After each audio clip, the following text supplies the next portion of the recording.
नमस्कार दोस्तों, स्वागत है आप सभी का आपके अपने इस यूट्यूब चैनल बाय एमडी धीवर पर। सो दोस्तों, सबसे पहले शारदीय नवरात्र की आप सभी लोगों को बहुत बहुत शुभकामनाएं। माता रानी आप सभी लोगों पर अपना आशीर्वाद बनाए रखे। चलिए, आज का जो हमारा क्लास होने वाला है वो क्लास नंबर 7वां होने वाला है। और आज की क्लास का जो हमारा विषय रहने वाला है वो पर्यावरण रहने वाला है। और आज की क्लास का जो हमारा टॉपिक रहने वाला है वो प्रीवियस ईयर क्वेश्चन 2024 का करेंगे। ठीक है, तो सबसे पहले ना हम लोग जितने भी प्रीवियस ईयर क्वेश्चन है ना उसे हम लोग सबसे फर्स्ट में कंप्लीट करेंगे। ठीक है, पर्यावरण है उसमें का। और आप लोगों को एक चीज़ बता दूं, आप लोगों को ना जो जो टॉपिक को मैं नोट करने के लिए बोलूँगा ना, आप लोगों को ना उसको नोट भी करना है, क्योंकि आप लोगों के एग्ज़ाम से पहले उसको क्विक रिवीजन के लिए ना आप लोगों को शॉर्ट नोट्स भी बनाते हुए चलना है। ठीक है, और आप लोगों को ना इसके लिए क्या करना है, तो एक बढ़िया सा 100-200 पेज का कॉपी ले लीजिए और शॉर्ट नोट्स भी बनाते हुए चलिए। ठीक है, क्योंकि एग्ज़ाम से पहले आप लोग पूरा वीडियो नहीं देख पाओगे, पूरा पूरा जो बुक लिए होंगे उसको नहीं पढ़ पाओगे, लेकिन जो शॉर्ट नोट्स बनाओगे ना उसको ज़रूर आप लोग पढ़ लोगे। तो इसलिए ज़्यादा ज़रूरी है ना कि आप ना शॉर्ट नोट्स में भी बनाते हुए चलिएगा। ठीक है, ताकि आप लोग एग्जाम से पहले उसे रिवीजन कर पाओ। ठीक है, और आज का जो हमारा क्लास खत्म हो जाएगा ना, उसके बाद इसका जो पूरा पीडीएफ है ना वो मैं अपने टेलीग्राम चैनल पर डाल दूंगा, तो जा करके सर्च कर सकते हो बाय एमडी धीवर करके। उसके अलावा इसी वीडियो के डिस्क्रिप्शन बॉक्स पर ना मेरे टेलीग्राम चैनल का लिंक भी डाल दूंगा। ठीक है, तो आप लोग ना डायरेक्टली ज्वाइन करके ना इसका जो पूरा पीडीएफ है वो डाउनलोड कर लीजिएगा और अपना जो तैयारी है वो बढ़िया सा कीजिएगा और दोबारा प्रैक्टिस कर लीजिएगा। ठीक है, तो चलिए ज़्यादा देर ना करते हुए ना क्लास को स्टार्ट करते हैं। और आप सभी लोगों से ना एक हम्बल रिक्वेस्ट है कि अगर आप लोगों ने अभी तक के चैनल को सब्सक्राइब नहीं किए होंगे तो सबसे पहले आप लोग चैनल को सब्सक्राइब कर लीजिए और बेल आइकन को दबा लीजिए, ताकि इसी प्रकार से जब भी मैं क्लास लेकर आऊँ ना तो सबसे पहले आप लोगों को प्रॉपर टाइम पर नोटिफिकेशन मिले और आप अपना जो सीजी टेट की तैयारी है वो बहुत अच्छे तरीके से कर पाओ। तो इसलिए ज़्यादा जरूरी है कि आप चैनल को सबसे पहले सब्सक्राइब कर दो। ठीक है, तो चलिए ज़्यादा देर ना करते हुए ना प्रश्न क्रमांक 121 को सबसे पहले आप ध्यान से पढ़िए। किस राष्ट्रीय उद्यान को पूर्व में हेली राष्ट्रीय उद्यान कहा जाता था? ऑप्शन ए जिम कॉर्बेट राष्ट्रीय उद्यान, ऑप्शन बी राजाजी राष्ट्रीय उद्यान, ऑप्शन सी दुधवा राष्ट्रीय उद्यान या ऑप्शन डी इनमें से कोई नहीं। तो क्या इसका आंसर होगा, बताइए सबसे पहले आप। तो प्रश्न क्रमांक 121 का जो करेक्ट आंसर है ना वो आप लोगों का ऑप्शन नंबर है जिम कॉर्बेट राष्ट्रीय उद्यान करेक्ट हो जाएगा। कैसे? किस राष्ट्रीय उद्यान को पूर्व में हेली राष्ट्रीय उद्यान कहा जाता था? तो ये जो जिम कॉर्बेट राष्ट्रीय उद्यान है ना उसे पूर्व में हेली राष्ट्रीय उद्यान के नाम से जाना जाता था, ये बात आप लोगों को याद रखना है। और ये जो ना जिम कॉर्बेट राष्ट्रीय जो उद्यान है ना वो सबसे पुराना राष्ट्रीय उद्यान है भारत का, ये आप लोगों को याद रखना है। और इसकी जो स्थापना है ना वो 1935 में हुआ था। कब? तो इसकी जो स्थापना है ना वो 1935 में हुआ था जिम कॉर्बेट राष्ट्रीय उद्यान का। और ये जो जिम कॉर्बेट राष्ट्रीय उद्यान है ना उसका सबसे पूर्व में नाम ना प्राचीन जो नाम है ना वो हेली राष्ट्रीय उद्यान के नाम से जाना जाता है, ये आप लोगों को याद रखना है। और ये जो जिम कॉर्बेट राष्ट्रीय उद्यान जो है ना उसका जो नाम पड़ा है ना वो 1957 में पड़ा है। कब? तो 1957 में ना ये जो जिम कॉर्बेट राष्ट्रीय उद्यान है ना उसका नाम पड़ा है। सबसे पहला जो इसका नाम था ना 1935 में स्थापना के वक्त है ना तो ये हेली राष्ट्रीय उद्यान के नाम से जाना जाता था। और बाद में ना 1957 में इसका नाम को परिवर्तन करके ना जिम कॉर्बेट राष्ट्रीय उद्यान के नाम से इसके नाम को परिवर्तित कर दिया गया था, ये बात आप लोगों को याद रखना है। ठीक है, उसके अलावा इसके सन को भी याद रखना है, कब परिवर्तित हुआ, कब इसकी स्थापना हुआ है। ठीक है, तो इस प्रकार से प्रश्न क्रमांक 121 का जो करेक्ट आंसर है ना ऑप्शन नंबर ए जो है करेक्ट हो जाएगा। चलिए नेक्स्ट प्रश्न को इसी प्रकार से पढ़ते हुए चलते हैं। चलिए प्रश्न क्रमांक 122 को ध्यान से पढ़िए। क्वाशियोकर नामक रोग खालिस्तान की कमी से होता है? Option A carbohydrate, option B protein, option C vitamin या ऑप्शन डी आयोडीन। तो क्या इसका आंसर होगा, बताइए सबसे पहले आप। तो प्रश्न क्रमांक 122 का जो करेक्ट आंसर होगा ना वो आप लोगों का option number B protein correct हो जाएगा। कैसे? क्वाशियोकर नामक रोग खालिस्तान की कमी से होता है। तो ये जो क्वाशियोकर जो नामक रोग है ना वो प्रोटीन की कमी से होता है, ये बात आप लोगों को याद रखना है। ठीक है, और ये क्वाशियोकर नामक जो रोग है ना वो अक्सर जिस देश में अकाल होता है ना, मतलब जिस देश में अकाल होता है, खाने पीने की कमी पड़ता है ना, उस देश के जो लोग हैं ना वो अत्यधिक प्रभावित होते हैं इसके कारण से। ठीक है, और ख़ास तौर से ना ये जो ना क्वाशियोकर नामक जो रोग है ना वो छोटे बच्चों में सबसे ज़्यादा दिखाई पड़ता है, क्योंकि उसको निश्चित जो प्रोटीन है ना पर डे का ना वो नहीं मिल पाता, इस वजह से ये रोग होता है। ठीक है, तो इस प्रकार से प्रश्न क्रमांक 122 का जो करेक्ट आंसर होगा ना ऑप्शन नंबर बी जो है करेक्ट हो जाएगा। चलिए नेक्स्ट प्रश्न को इसी प्रकार से पढ़ते हुए चलते हैं। चलिए प्रश्न क्रमांक 123 को ध्यान से पढ़िए। रिएक्टर पैमाने से खालिस्तान की तीव्रता नापी जाती है? ऑप्शन ए ज्वालामुखी, ऑप्शन बी भूकंप, ऑप्शन सी सुनामी या ऑप्शन डी चक्रवात। तो क्या इसका आंसर होगा बताइए सबसे पहले आप। तो प्रश्न क्रमांक 123 का जो करेक्ट आंसर है ना वो आप लोगों का ऑप्शन नंबर बी भूकंप करेक्ट हो जाएगा। कैसे? रिएक्टर पैमाने से खाली स्थान की तीव्रता नापी जाती है। तो रिएक्टर जो पैमाना है ना उससे भूकंप की तीव्रता को नापा जाता है, यह आप लोगों को याद रखना है। मतलब यह है कि भूकंप से जो ऊर्जा निकलता है ना कितना तीव्रता से ना, तो उसकी तीव्रता को नापा जाता है रिएक्टर पैमाने के माध्यम से। ठीक है, और आप लोगों को पता होगा ना कि 7 जो रिएक्टर है ना, मतलब भूकंप की जो तीव्रता 7 से अगर की अधिक होता है ना तो वो सबसे भयावह भूकंप होता है, यह आप लोगों को पता होगा, है ना। जो हाल ही में जापान में आया हुआ था, आप लोगों ने सुना भी होगा इसके बारे में न्यूज़ में, है ना। तो प्रश्न क्रमांक 123 का जो करेक्ट आंसर है ना ऑप्शन नंबर बी जो है करेक्ट हो जाएगा। चलिए नेक्स्ट प्रश्न को पढ़ते हुए चलते हैं। चलिए प्रश्न क्रमांक 124 को ध्यान से पढ़िए।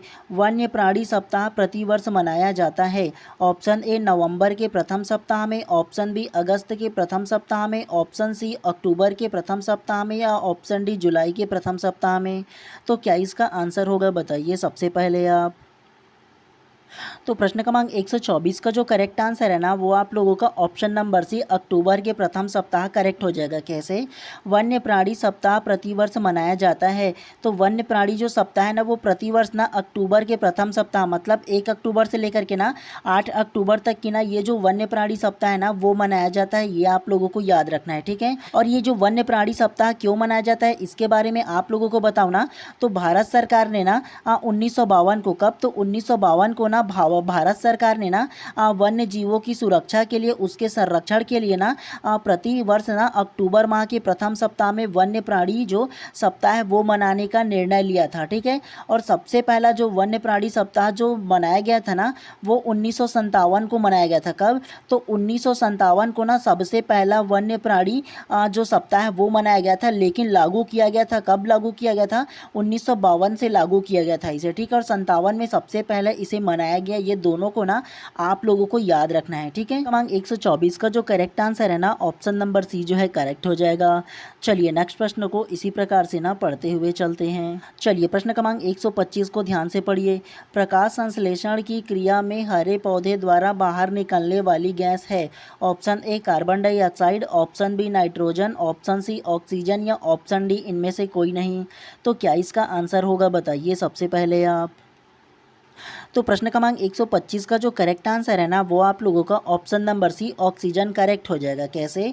प्रकाश संश्लेषण की क्रिया में हरे पौधे द्वारा बाहर निकलने वाली गैस है। तो प्रकाश संश्लेषण में जो ना हरे पौधे जो होते हैं ना वो बाहर निकलने वाली जो गैस है वो ऑक्सीजन हो जाएगा। कैसे? तो आप लोगों ने 10वीं में ना विज्ञान के विषय में आप लोगों ने क्या किया होगा, प्रकाश संश्लेषण की क्रिया का एक्सपेरिमेंट किया होगा कि एक ना कांच का ऐसे जो है ना वो कांच का एक बीकर लिए होंगे और उसके बाद जो हाइड्रीला का पौधा है उसे रख करके ना एक और जो कांच है उसमें ढक देते थे और पानी डाल देते थे, और उसके बाद पता करते थे सूर्य के प्रकाश में रख करके कि किस प्रकार से जो एक पौधा है ना वो प्रकाश की संश्लेषण के द्वारा किस प्रकार से जो ऑक्सीजन है वो बाहर निकालता है बोल करके, है ना। तो ये एक्सपेरिमेंट आप लोगों ने किया होगा, याद भी होगा आप लोगों को। तो प्रकाश संश्लेषण की क्रिया में ना हरे पौधे जो बाहर निकालता है ना जो गैस को ना वो ऑक्सीजन गैस हो जाएगा। ठीक है, तो इस प्रकार से प्रश्न क्रमांक 125 का जो करेक्ट आंसर है ना ऑप्शन नंबर सी जो है करेक्ट हो जाएगा। चलिए नेक्स्ट को पढ़ते हुए चलते हैं। चलिए प्रश्न क्रमांक 126 को ध्यान से पढ़िए। चावल को पॉलिश करने पर कौन सी विटामिन नष्ट हो जाती है? ऑप्शन ए एस्कोर्बिक अम्ल, option B calciferol, option C thyroxine, या ऑप्शन डी थायमीन। तो क्या इसका आंसर होगा बताइए सबसे पहले आप। तो प्रश्न क्रमांक 126 का जो करेक्ट आंसर है ना वो आप लोगों का option number D thiamine correct हो जाएगा। कैसे? चावल को पॉलिश करने पर कौन सी विटामिन नष्ट हो जाती है? तो एक जो चावल होता है ना जो नेचुरल ना, अगर उसको पॉलिश किया जाता है ना तो उसमें जो थायमीन नामक जो विटामिन होता है ना वो नष्ट हो जाता है, ये आप लोगों को याद रखना है। ठीक है, तो इस प्रकार से प्रश्न क्रमांक 126 का जो करेक्ट आंसर है ना ऑप्शन नंबर डी जो है करेक्ट हो जाएगा। चलिए नेक्स्ट प्रश्न को इसी प्रकार से पढ़ते हुए चलते हैं। चलिए प्रश्न क्रमांक 127 को ध्यान से पढ़िए। लौंग एवं केसर पौधे के किस भाग से प्राप्त होता है?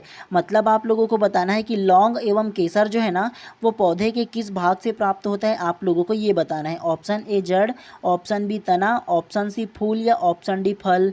तो क्या इसका आंसर होगा बताइए सबसे पहले आप। तो प्रश्न क्रमांक 127 का जो करेक्ट आंसर है ना वो आप लोगों का ऑप्शन नंबर सी फूल करेक्ट हो जाएगा। कैसे? लौंग एवं केसर पौधे के किस भाग से प्राप्त होता है? तो लौंग और केसर जो है ना वो पौधे के फूल से ही प्राप्त होता है, फूल से ही ना वो बनता है। ठीक है, फूल का मतलब आप लोग ये मत समझिएगा कि पहले ना पौधे में फूल फूलेगा और उसके बाद फिर उसमें फलेगा वो मिलेगा, ऐसा नहीं है। डायरेक्ट जो केसर होता है ना वो पौधे का जो फूल है वही केसर बनता है। ठीक है, अलग से उसमें फल नहीं होता है। केसर के फूल को ही निकालते हैं, वो केसर बनता है जो लाल लाल निकलता है, 2 से 3 पत्ती होता है वो। ठीक है, उसी प्रकार से जो लौंग है ना वो पौधे का जो फूल है ना उसी को लौंग बनता है, अलग से उसमें फल नहीं होता। ये भी आप लोगों को याद रखना है। ठीक है, तो इस प्रकार से प्रश्न क्रमांक 127 का जो करेक्ट आंसर है ना ऑप्शन नंबर सी जो है करेक्ट हो जाएगा। चलिए नेक्स्ट प्रश्न को इसी प्रकार से पढ़ते हुए चलते हैं। चलिए प्रश्न क्रमांक 128 को ध्यान से पढ़िए। निम्न में से कौन सा उत्तराखंड का राज्य प्रतीक नहीं है? ऑप्शन ए मोनाल, ऑप्शन बी बुरांश, ऑप्शन सी बाघ या ऑप्शन डी कस्तूरी मृग। तो क्या इसका आंसर होगा बताइए सबसे पहले आप। तो प्रश्न क्रमांक 128 का जो करेक्ट आंसर है ना वो आप लोगों का ऑप्शन नंबर सी बाघ करेक्ट हो जाएगा। कैसे? निम्न में से कौन सा उत्तराखंड का राज्य प्रतीक नहीं है? तो उत्तराखंड का जो राज्य प्रतीक नहीं है ना वो बाघ नहीं है, ये आप लोगों को याद रखना है। उसके अलावा जो मोनाल जो है ना वो आप लोगों का क्या है, तो राजकीय पक्षी का नाम है। क्या? तो ये जो मोनाल जो है ना वो राजकीय पक्षी है, वो ये जो उत्तराखंड है उसका, ये आप लोगों को याद रखना है। उसके अलावा ऑप्शन नंबर बी बुरांश जो है ना वो राजकीय वृक्ष का नाम है। क्या? तो बुरांश जो है ना वो राजकीय वृक्ष का नाम है, ये आप लोगों को याद रखना है। और उसके अलावा कस्तूरी जो मृग है ना वो राजकीय पशु का नाम है। क्या? तो कस्तूरी मृग जो है ना वो राजकीय पशु का नाम है उत्तराखंड का। ठीक है, तो इस प्रकार से प्रश्न क्रमांक 128 का जो करेक्ट आंसर है ना ऑप्शन नंबर सी जो है करेक्ट हो जाएगा। बाघ जो है ना वो उत्तराखंड का राज्य प्रतीक चिन्ह नहीं है, आप लोगों को याद रखना है इसके बारे में। चलिए नेक्स्ट प्रश्न को पढ़ते हुए चलते हैं इसी प्रकार से। चलिए प्रश्न क्रमांक 129 को ध्यान से पढ़िए। हमारे पर्यावरण को बचाने के लिए 3 प्रकार के आर है। ऑप्शन ए कम उपयोग पुनः चक्रण पुनः निर्माण, ऑप्शन बी पुनः उपयोग पुनः संरचना पुनः निर्माण, ऑप्शन सी कम उपयोग पुनः चक्रण और पुनः उपयोग, या ऑप्शन डी कम उपयोग पुनः चक्रण और पुनः संरचना। तो क्या इसका आंसर होगा बताइए सबसे पहले आप। तो प्रश्न क्रमांक 129 का जो करेक्ट आंसर है ना वो आप लोगों का ऑप्शन नंबर सी कम उपयोग पुनः चक्रण और पुनः उपयोग करेक्ट हो जाएगा। कैसे? हमारे पर्यावरण को बचाने के लिए 3 प्रकार के आर है। तो ये जो 3 प्रकार के जो आर है ना इसका जो फुल फॉर्म होगा ना वो पहले रिड्यूस, रीयूज और रिसाइकल हो जाएगा। क्या? तो रिड्यूस, रीयूज और रिसाइकल जो है ना वो 3 प्रकार के आर है, जिसका हिंदी रूपांतरण होगा ना तो रिड्यूस का मतलब कम उपयोग होता है, रीयूज का मतलब पुनः चक्रण होता है, और उसके अलावा ना रिसाइकल का मतलब जो होता है वो पुनः उपयोग होता है, मतलब रिसाइकल करके ना उसे दोबारा उपयोग के लिए ना उसको रिसाइकल करना। तो ये 3 प्रकार के जो आर है ना वो पर्यावरण में है। ठीक है, रिड्यूस, रीयूज और रिसाइकल जो है ना वो 3 प्रकार के आर है, आप लोगों को इसके बारे में याद रखना है। ठीक है, तो इस प्रकार से प्रश्न क्रमांक 129 का जो करेक्ट आंसर है ना ऑप्शन नंबर सी जो है करेक्ट हो जाएगा। चलिए नेक्स्ट प्रश्न को पढ़ते हुए चलते हैं। चलिए प्रश्न क्रमांक 130 को ध्यान से पढ़िए। ऊर्जा का अप्रदूषकीय स्रोत है। ऑप्शन ए नाभिकीय ऊर्जा, ऑप्शन बी सौर ऊर्जा, ऑप्शन सी पेट्रोल या ऑप्शन डी डीजल। तो क्या इसका आंसर होगा बताइए सबसे पहले आप। तो प्रश्न क्रमांक 130 का जो करेक्ट आंसर है ना वो आप लोगों का ऑप्शन नंबर बी सौर ऊर्जा करेक्ट हो जाएगा। कैसे? ऊर्जा का अप्रदूषकीय स्रोत है। अप्रदूषकीय मतलब ऊर्जा का ऐसा स्रोत आपको बताना था जो ना प्रदूषण नहीं फैलाता, ये आप लोगों को बताना था। ये जो सौर ऊर्जा है ना वो किसी भी प्रकार से प्रदूषण नहीं फैलाता है, ये आप लोगों को याद रखना है। ठीक है, आप लोगों को पता भी होगा इसके बारे में। तो इस प्रकार से प्रश्न क्रमांक 130 का जो करेक्ट आंसर है ऑप्शन नंबर बी जो है ना करेक्ट हो जाएगा। चलिए नेक्स्ट को इसी प्रकार से पढ़ते हैं। चलिए प्रश्न क्रमांक 131 को ध्यान से पढ़िए। पृथ्वी का उष्मायन का अर्थ है। ऑप्शन ए ग्रीन हाउस गैसों द्वारा पृथ्वी के तापमान में वृद्धि, ऑप्शन बी समुद्र में ज्वार भाटा आना, ऑप्शन सी घने जंगलों से वायुमंडल में गैस उत्सर्जन, या ऑप्शन डी पवन ऊर्जा के कारण पृथ्वी के तापमान में वृद्धि होना। तो क्या इसका आंसर हो सकता है बताइए सबसे पहले आप। तो प्रश्न क्रमांक 131 का जो करेक्ट आंसर है ना वो आप लोगों का ऑप्शन नंबर ए करेक्ट हो जाएगा। ग्रीन हाउस गैसों द्वारा पृथ्वी के तापमान में वृद्धि करेक्ट हो जाएगा। कैसे? पृथ्वी का ऊष्मायान का अर्थ है, तो पृथ्वी का जो ऊष्मायान है ना उसका जो अर्थ है ना वो ग्रीन हाउस गैसों द्वारा ना पृथ्वी के तापमान में वृद्धि हो जाएगा। आप लोगों को पता होगा ना कि ग्रीन हाउस गैस के कारण ना हमारी जो पृथ्वी का जो तापमान है ना वो लगातार बढ़ता जा रहा है। और ऊष्मायान का मतलब क्या होगा? ऊष्मायान का मतलब भी यही होता है कि ग्रीन हाउस गैसों के द्वारा जो पृथ्वी का तापमान है ना वो लगातार बढ़ते जा रहा है, ये भी ना ऊष्मायान का जो अर्थ है वो हो जाएगा। ठीक है, तो इस प्रकार से प्रश्न क्रमांक 131 का जो करेक्ट आंसर है ऑप्शन नंबर ए जो है करेक्ट हो जाएगा। चलिए नेक्स्ट को पढ़ते हुए चलते हैं इसी प्रकार से। चलिए प्रश्न क्रमांक 132 को ध्यान से पढ़िए। कार्बन डेटिंग विधि प्रयुक्त की जाती है। ऑप्शन ए स्थान ज्ञात करने में, ऑप्शन बी वस्तु की आयु ज्ञात करने में, ऑप्शन सी लिपि को पहचानने में, या ऑप्शन डी वस्तु की पहचान करने में। तो क्या इसका आंसर होगा बताइए सबसे पहले आप। तो प्रश्न क्रमांक 132 का जो करेक्ट आंसर है ना वो आप लोगों का ऑप्शन नंबर बी वस्तुओं की आयु ज्ञात करने में करेक्ट हो जाएगा। कैसे? कार्बन डेटिंग विधि प्रयुक्त की जाती है। तो ये जो कार्बन डेटिंग जो विधि है ना वो किसी भी वस्तु के ना मतलब किसी प्रकार के अगर औजार हो या किसी प्रकार की अगर ना वस्तु हो ना तो उसकी आयु को जानने के लिए ना कार्बन डेटिंग का उपयोग किया जाता है। और ख़ास तौर से ना आप लोगों ने ना अगर हड़प्पा सभ्यता के बारे में पढ़ा होगा ना तो उसमें जो अनेक प्रकार के जो वस्तुएं पाए गए थे ना तो उन सारी वस्तुओं का ना उम्र जानने के लिए ना कार्बन डेटिंग का उपयोग किया था। और इसे ना कार्बन 14 कहा जाता है। क्या? तो कार्बन C14 के नाम से भी जाना जाता है ये कार्बन डेटिंग को। ठीक है, और ये जो कार्बन डेटिंग के जो आविष्कारक है ना वो अमेरिका के जो एक वैज्ञानिक है ना विलार्ड लिब्बी। कौन? तो विलार्ड लिब्बी ने ना 1940 के दशक में खोजा था। कब? तो विलार्ड लिब्बी ने ना 1940 के दशक में ना ये जो कार्बन डेटिंग विधि है ना इसका खोज किया था। ये आप लोगों को याद रखना है। ठीक है, तो इस प्रकार से प्रश्न क्रमांक 132 का जो करेक्ट आंसर है ना ऑप्शन नंबर बी जो है करेक्ट हो जाएगा। चलिए नेक्स्ट को पढ़ते हुए चलते हैं इसी प्रकार से। चलिए प्रश्न क्रमांक 133 को ध्यान से पढ़िए। अम्लीय वर्षा से ऐतिहासिक इमारत तथा मूर्तियों का संरक्षित क्षरण होना कहलाता है। Option A dry deposition, option B stone leprosy, option C aerosol, या ऑप्शन डी इनमें से कोई नहीं। तो क्या इसका आंसर होगा बताइए सबसे पहले आप।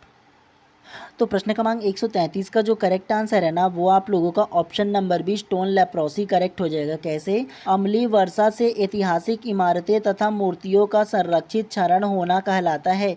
तो एक जो ना इमारत जो है ना या मूर्तियां है ना जो उसका ना क्षरण होता है अम्लीय वर्षा के कारण ना तो उसका जो मेन कारण जो होता है ना वो स्टोन लेप्रोसी के कारण होता है। ठीक है, आप लोगों ने ये भी सुना होगा ना कि ना अम्लीय वर्षा के कारण ना जो भारत की जो प्रसिद्ध ना ऐतिहासिक जो इमारत है ना ताजमहल ना तो उसका भी ना जो कलर है ना वो धीरे धीरे करके पीला पड़ते जा रहा है। किसके कारण? तो वो अम्लीय वर्षा के कारण अपनी जो चमक है ना जो ताजमहल है ना वो खो रहा है ये कहा जाता है। ठीक है, वो किसके कारण है?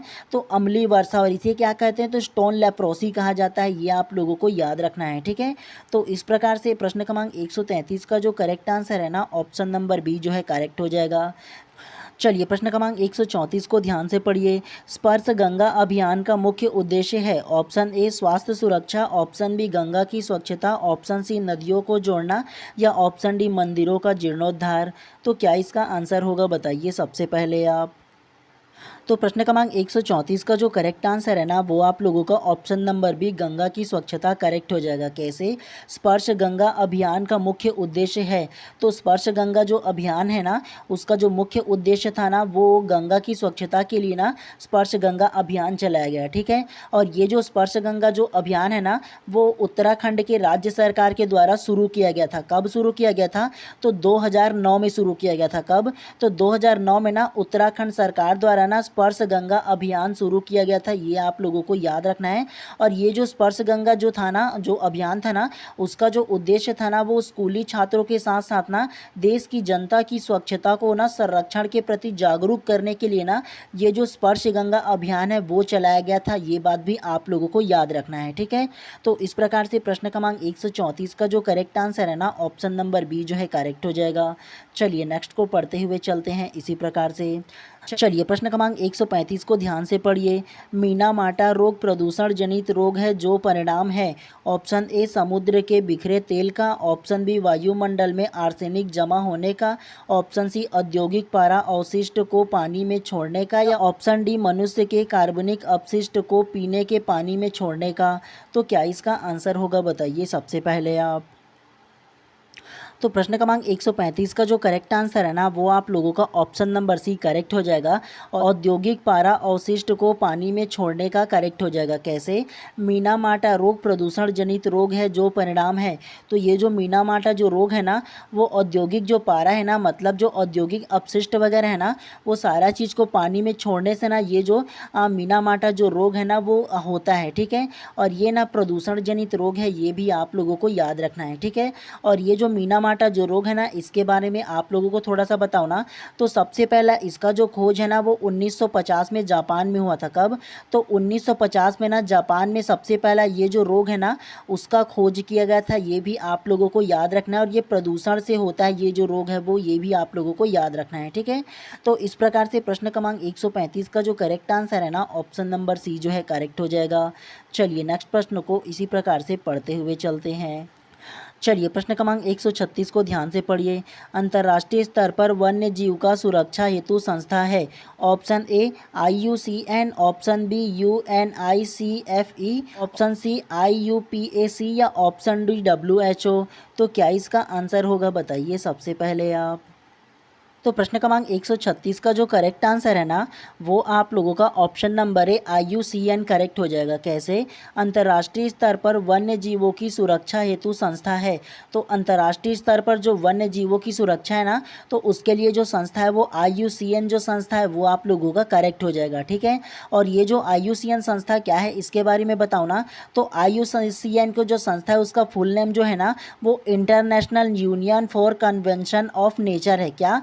तो international union for convention of nature है। इसका अगर कि हिंदी में नाम बताओ ना तो अंतर्राष्ट्रीय प्रकृति संरक्षण संघ है। क्या? तो अंतर्राष्ट्रीय प्रकृति संरक्षण संघ इसका पूरा नाम है। ठीक है, और ये जो IUCN है ना इसकी जो स्थापना है ना वो 1948 में होता। कब? तो 1948 में IUCN संस्था का स्थापना हुआ था, और इसका जो उद्देश्य है ना वो प्रकृति और प्राकृतिक जो संसाधन है ना उसका संरक्षण करना और सतत उपयोग को बढ़ावा देना इसका उद्देश्य था। ठीक है, तो इस प्रकार से प्रश्न क्रमांक 136 का जो करेक्ट आंसर है ना ऑप्शन नंबर ए जो है करेक्ट हो जाएगा। चलिए नेक्स्ट प्रश्न को इसी प्रकार से पढ़ते हुए चलते हैं। चलिए प्रश्न क्रमांक 137 को ध्यान से पढ़िए। भारत के किस राज्य में पानी पंचायत प्रारंभ हुई? Option A Kerala, option B Rajasthan, option C Uttar Pradesh, या ऑप्शन डी महाराष्ट्र। तो क्या इसका आंसर होगा बताइए सबसे पहले आप। तो प्रश्न क्रमांक 137 का जो करेक्ट आंसर है ना वो आप लोगों का option number D Maharashtra correct हो जाएगा। कैसे? भारत के किस राज्य में पानी पंचायत प्रारंभ हुई? तो ऑप्शन नंबर डी जो है ना महाराष्ट्र वो करेक्ट हो जाएगा।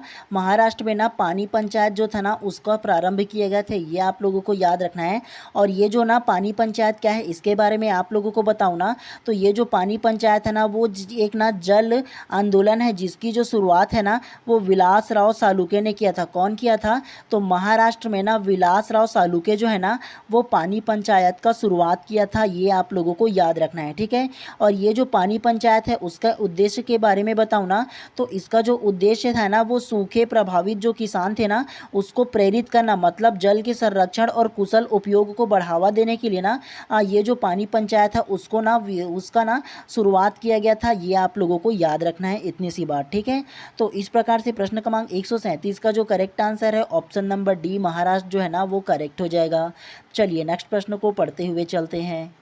चलिए प्रश्न क्रमांक 138 को ध्यान से पढ़िए। ओजोन परत सूर्य से आने वाली किरणों को रोकती है। ऑप्शन ए अवरक्त किरण, ऑप्शन बी एक्स किरण, ऑप्शन सी पराबैंगनी किरण है, या ऑप्शन डी इनमें से कोई नहीं। तो क्या इसका आंसर होगा बताइए सबसे पहले आप। तो प्रश्न क्रमांक 138 का जो करेक्ट आंसर है ना वो आप लोगों का ऑप्शन नंबर सी पराबैंगनी किरणें करेक्ट हो जाएगा। कैसे? ओजोन परत सूर्य से आने वाली किरणों को रोकती है, तो ये जो पराबैंगनी किरण जो है ना उसको धरती पर आने पर जो रोकता है ना वो ओजोन परत रोकता है, ये आप लोगों को याद रखना है। ठीक है, और ये जो ओजोन परत जो है ना वो संताप मंडल में पाया जाता है, ये भी आप लोगों को याद रखना है। अगर ये पराबैंगनी किरण जो धरती पर पहुंच जाएगा ना और इंसानों के त्वचा पर भी अगर पड़ेगा ना तो उसको चर्म रोग या कैंसर जैसे गंभीर बीमारी हो सकता है। ठीक है, तो इसीलिए ना प्रकृति के द्वारा ना हमें ये वरदान मिला है कि पराबैंगनी किरण को ना ओजोन परत ना पूरा जो धरती तक ना आने से रोक देता है। ठीक है, मतलब हम लोगों में पड़ने ही नहीं देता है। ठीक है, तो इस प्रकार से प्रश्न क्रमांक 138 का जो करेक्ट आंसर है ना ऑप्शन नंबर सी जो है करेक्ट हो जाएगा। चलिए नेक्स्ट प्रश्न को पढ़ते हुए चलते हैं।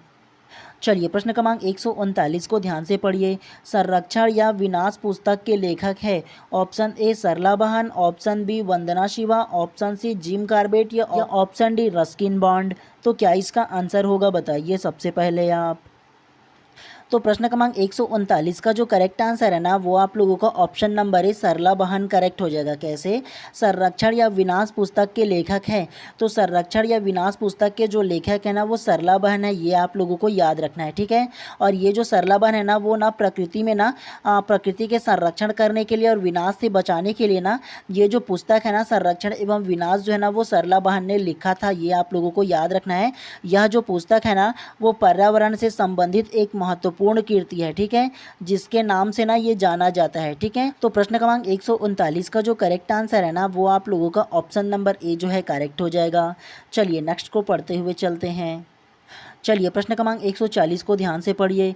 क्षेत्रफल के आधार पर भारत का सबसे बड़ा राज्य है option A Uttar Pradesh, option B Rajasthan, option C Maharashtra या ऑप्शन डी मध्य प्रदेश। तो क्या इसका आंसर होगा बताइए सबसे पहले आप। तो प्रश्न क्रमांक 140 का जो करेक्ट आंसर है ना वो आप लोगों का option number B Rajasthan correct हो जाएगा। कैसे? क्षेत्रफल के आधार पर भारत का सबसे बड़ा राज्य है, तो क्षेत्रफल के आधार पर ना भारत का जो सबसे बड़ा राज्य है वो राजस्थान है, ये आप लोगों को याद रखना है। एरिया के मामले में ना सबसे बड़ा जो राज्य है वो राजस्थान है। ठीक है, और अगर प्रश्न पूछा जाता ना जनसंख्या के हिसाब से सबसे बड़ा राज्य पूछा जाता ना तो जनसंख्या के हिसाब से ऑप्शन नंबर ए जो है ना उत्तर प्रदेश वो करेक्ट हो जाएगा। लेकिन क्षेत्रफल के आधार पर ना राजस्थान जो राज्य है ना वो सबसे बड़ा राज्य है, ये आप लोगों को याद रखना है। ठीक है, और उसके अलावा ये जो राजस्थान का जो ना कितना बड़ा क्षेत्र है ये बताऊँ ना तो 3,82,000 कितना, तो 3,82,239 ना वर्ग किलोमीटर है। कितना? 3,82,239 जो है ना वो इतना वर्ग किलोमीटर पर फैला हुआ है, ये आप लोगों को याद रखना है। ठीक है, तो इस प्रकार से प्रश्न क्रमांक 140 का जो करेक्ट आंसर है ना ऑप्शन नंबर बी जो है करेक्ट हो जाएगा। चलिए नेक्स्ट प्रश्न को इसी प्रकार से पढ़ते हुए चलते हैं। चलिए प्रश्न क्रमांक 141 को ध्यान से पढ़िए। 11 जुलाई को मनाया जाता है, तो 11 जुलाई को क्या मनाया जाता है आप लोगों को ये बताना है। ऑप्शन ए विश्व स्वास्थ्य दिवस, ऑप्शन बी विश्व जनसंख्या दिवस, ऑप्शन सी अंतर्राष्ट्रीय महिला दिवस या ऑप्शन डी विश्व जल दिवस। तो क्या इसका आंसर होगा बताइए सबसे पहले आप। तो प्रश्न क्रमांक 141 का जो करेक्ट आंसर है ना वो आप लोगों का ऑप्शन नंबर बी विश्व जनसंख्या दिवस करेक्ट हो जाएगा। कैसे? 11 जुलाई को मनाया जाता है, तो 11 जुलाई को जो मनाया जाता है ना वो विश्व जनसंख्या दिवस मनाया जाता है, ये आप लोगों को याद रखना है। ठीक है, उसके अलावा आप लोगों को बताओ ना ऑप्शन नंबर ए विश्व स्वास्थ्य दिवस कब मनाया जाता है। तो विश्व स्वास्थ्य दिवस जो है ना वो 7 अप्रैल को मनाया जाता है। कब? तो 7 अप्रैल को विश्व स्वास्थ्य दिवस मनाया जाता है, ये आप लोगों को याद रखना है, ये विश्व स्वास्थ्य दिवस के बारे में। उसके अलावा ऑप्शन नंबर सी अंतर्राष्ट्रीय महिला दिवस कब मनाया जाता है। तो अंतर्राष्ट्रीय महिला दिवस जो है ना वो 8 मार्च को मनाया जाता है। कब? तो 8 मार्च को ना अंतर्राष्ट्रीय महिला दिवस मनाया जाता है, ये आप लोगों को याद रखना है। उसके अलावा विश्व जल दिवस कब मनाया जाता है ये बताऊँ ना, तो विश्व जल दिवस जो है वो 22 मार्च को मनाया जाता है। कब? तो 22 मार्च को विश्व जल दिवस मनाया जाता है। इन तीनों चारों जो फैक्टर है ना उसे आप लोगों को याद रखना है। विश्व जनसंख्या दिवस कब मनाया जाता है? 11 जुलाई को विश्व जनसंख्या दिवस मनाया जाता है। विश्व स्वास्थ्य दिवस कब मनाया जाता है? 7 अप्रैल को मनाया जाता है, 7 अप्रैल को। उसके अलावा अंतर्राष्ट्रीय महिला दिवस कब मनाया जाता है? 8 मार्च को मनाया जाता है। विश्व जल दिवस कब मनाया जाता है? तो 22 मार्च को मनाया जाता है, ये भी आप लोगों को याद रखना है। चलिए प्रश्न क्रमांक 142 को ध्यान से पढ़िए। सन 1992 में पर्यावरण सुरक्षा संबंधित प्रथम पृथ्वी सम्मेलन किस शहर में हुआ?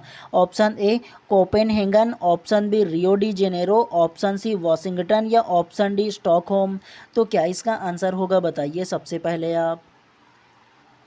तो प्रश्न क्रमांक 142 का जो करेक्ट आंसर है ना वो आप लोगों का option number B Rio de Janeiro correct हो जाएगा। कैसे? सन 1992 में पर्यावरण सुरक्षा से संबंधित प्रथम पृथ्वी सम्मेलन किस शहर में मनाया गया? तो प्रथम जो पृथ्वी सम्मेलन है ना वो रियो डी जेनेरियो में मनाया गया, और ये जो रियो डी जेनेरियो है ना वो ब्राज़ील में है। कहाँ? तो ब्राज़ील के ना जो राजधानी है रियो डी जेनेरियो ना, वहाँ ये जो प्रथम पृथ्वी सम्मेलन है 1992 को मनाया गया। ये बात आप लोगों को याद रखना है, ठीक है। और कुल इसमें जो देश शामिल थे ना वो 182 देश शामिल थे। कितना? तो 182 देश जो है ना वो प्रथम पृथ्वी सम्मेलन में शामिल थे, ये आप लोगों को याद रखना है। और ये जो प्रथम पृथ्वी जो सम्मेलन है ना वो पृथ्वी के संरक्षण के लिए ना इसका उद्देश्य था, मतलब पृथ्वी को ना संरक्षण प्रदान करने के लिए ना ये सम्मेलन का आयोजन किया गया था, ये आप लोगों को याद रखना है, ठीक है। तो इस प्रकार से प्रश्न क्रमांक 142 का जो करेक्ट आंसर है ऑप्शन नंबर बी जो है करेक्ट हो जाएगा। चलिए नेक्स्ट प्रश्न को इसी प्रकार से पढ़ते हुए चलते हैं। चलिए प्रश्न क्रमांक 143 को ध्यान से पढ़िए। भूमिगत जल स्तर को उसके प्राकृतिक स्तर पर पुनः लाने के लिए निम्न में से कौन सा उपाय सर्वथा उचित है? ऑप्शन ए पारंपरिक फसलों का उगाया जाना, ऑप्शन बी धान और गन्ने के उगाने का क्षेत्र बढ़ाया जाना, ऑप्शन सी पताल तोड़ कुआं का अधिक निर्माण किया जाना या ऑप्शन डी औद्योगिकीकरण को बढ़ावा दिया जाना। तो क्या इसका आंसर होगा बताइए सबसे पहले आप। तो प्रश्न क्रमांक 143 का जो करेक्ट आंसर है ना वो आप लोगों का ऑप्शन नंबर सी करेक्ट हो जाएगा। पताल तोड़ कुआं का अधिक निर्माण किया जाना करेक्ट हो जाएगा। कैसे? भूमिगत जल स्तर को उसके प्राकृतिक स्तर पर पुनः लाने के लिए निम्न में से कौन सा उपाय सर्वथा उचित है? भूमिगत जल बोला है जी, मतलब जो हम लोग पीते पानी है ना वो भूमिगत जल से ही ना प्राप्त होता है, और भूमिगत जल धीरे धीरे सूखते जा रहे हैं, आप लोगों को पता होगा ना। तो उसको सही अपने जो पुनः जो ना जो उसका लेवल था ना उस पर लाने के लिए क्या किया जा सकता है? तो पताल तोड़ कुआं का निर्माण करना, मतलब जो नेचुरल जो कुआं होता है ना उसका निर्माण करना, ताकि जो वर्षा का जल है ना वो सीधा सीधा कि कहाँ किस में आए? तो कुआं में आ जाए, और कुआं के बाद ना ये जो ज़मीन है ना उस पर चला जाए। इसीलिए ये जो पताल तोड़ कुआं है ना उसका अधिकाधिक निर्माण किया जाना करेक्ट हो जाएगा, ठीक है।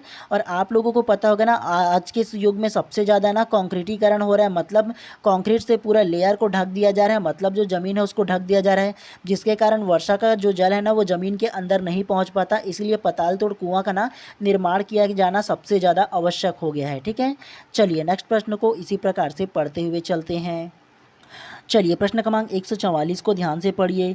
यदि एक मेढक एक टिड्डे को खाता है तो ऊर्जा का स्थानांतरण होगा। ऑप्शन ए उत्पादक से अपघटक को, ऑप्शन बी उत्पादक से प्राथमिक उपभोक्ता को, ऑप्शन सी प्राथमिक उपभोक्ता से द्वितीयक उपभोक्ता को या ऑप्शन डी द्वितीयक उपभोक्ता से प्राथमिक उपभोक्ता को। तो क्या इसका आंसर होगा बताइए सबसे पहले आप। तो प्रश्न क्रमांक 144 का जो करेक्ट आंसर है ना वो आप लोगों का ऑप्शन नंबर सी करेक्ट हो जाएगा। प्राथमिक उपभोक्ता से द्वितीयक उपभोक्ता को करेक्ट हो जाएगा। कैसे? यदि एक मेढक एक टिड्डे को खाता है तो ऊर्जा का स्थानांतरण होगा। तो एक जो मेढक है ना वो टिड्डे को खा देता है, तो ऊर्जा का स्थानांतरण कैसे होगा? सबसे पहला आप लोगों को एक चीज़ बताऊँ ना, जो पेड़ पौधे जो होते हैं ना वो उत्पादक के रूप में आते हैं, मतलब सूर्य के प्रकाश से सीधा अपना भोजन जो बनाता है ना पेड़ पौधा घास फूस ना, तो वो उत्पादक कहलाता है। और तो ये जो टिड्डा जो है ना वो प्राथमिक उपभोक्ता के अंतर्गत आ जाएगा।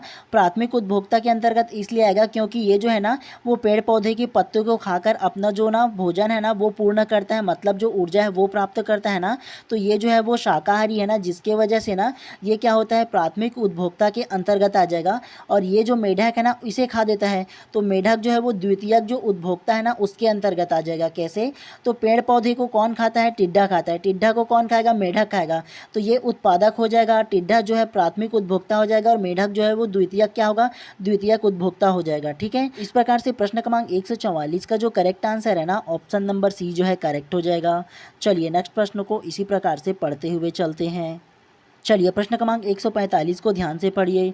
निम्नलिखित को सुमेलित कीजिए। मतलब एक ये जो रोग दिया है और घरेलू जो उपचार दिया है ना, उसे आप लोगों को सुमेलित करना है, मतलब मिलाना है। सबसे पहला एक को देखो, कांटे एवं घाव। दूसरा सामान्य ज्वार। तीसरा आँख का सूजन। चौथा दांत का दर्द।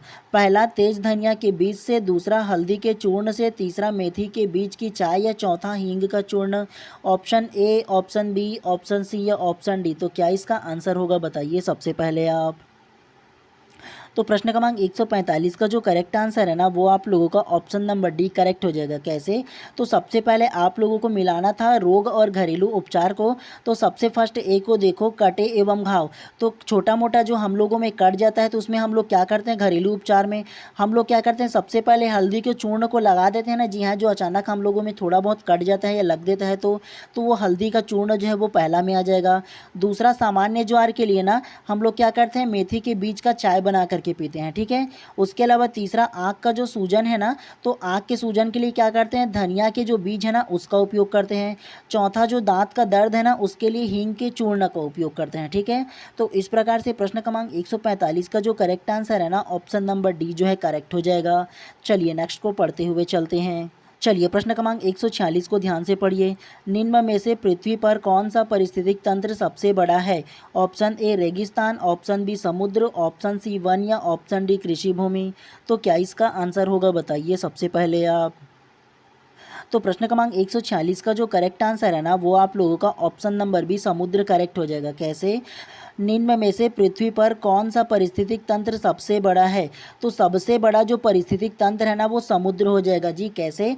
तो समुद्र में लाखों प्रकार के जीव जंतु, पेड़ पौधे, सारा चीज़ पाया जाता है, ठीक है। तो इसके वजह से ना पारिस्थितिक तंत्र जो पृथ्वी पर सबसे बड़ा जो है ना, वो समुद्र का पारिस्थितिक तंत्र सबसे बड़ा हो जाएगा, ठीक है।